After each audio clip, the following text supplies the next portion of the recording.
Please subscribe to my channel to help me grow. The words hit me like a jagged blade. He's taking me tonight. My chest tightened, breath catching in the hollow space where trust used to live. I looked at her, really looked, and for the first time saw the shadow in her eyes. A shadow that wasn't mine.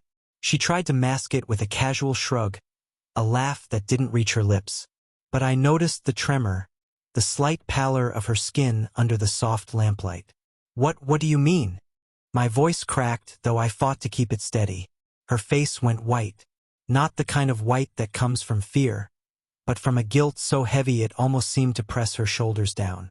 I didn't think you'd find out, she whispered, eyes darting away. I felt a surge of disbelief and anger, a storm breaking inside me. Find out? Find out what? Who? My voice rose despite my best attempt at calm. The room, our living room, suddenly felt suffocating. The familiar scent of her perfume, the one I had always loved, now felt tainted. She sat down heavily on the couch, hands twisting in her lap. It's him, from work. I didn't plan for it to happen. I thought I could just, I don't know. Her words stumbled over themselves like frightened animals. Every rational part of me screamed to understand, to negotiate, to forgive. Yet my heart thudded with a raw, irrational pain. I replayed every small moment from the past months. The extra late nights she claimed were for meetings, the sudden need for space, the subtle defensiveness when I asked simple questions.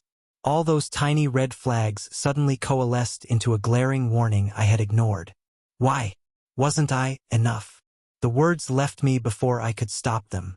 Regret, shame, and rage collided in my chest. I hated myself for sounding desperate, but the betrayal cut so deep it felt like losing a part of my own soul. She didn't answer immediately. Her eyes filled with tears, and she looked like someone caught between relief and terror. It's not about you. I swear. It wasn't supposed to hurt you like this. But it did. The scream rose from somewhere deep inside, raw and unfiltered. I wanted to strike, to shake her, to demand justice from her trembling lips. Yet, the love that had tethered us together wouldn't let me destroy her completely. The silence that followed was suffocating. I could hear the faint hum of the refrigerator, the soft tapping of rain against the window, the echo of my own heartbreak. I need to go, I said finally, my voice hollow. I can't, not tonight. But leaving felt impossible. The thought of letting her walk freely into someone else's arms made my stomach twist in knots. Her hands reached out instinctively, and I flinched away. Please, don't leave like this. I wanted to run, to retreat into anger, to find solace in solitude.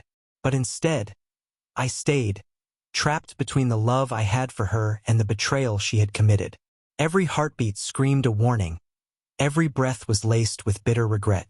By the time the clock struck midnight, I realized something I couldn't ignore. The life we had built, the trust, the promises, the laughter.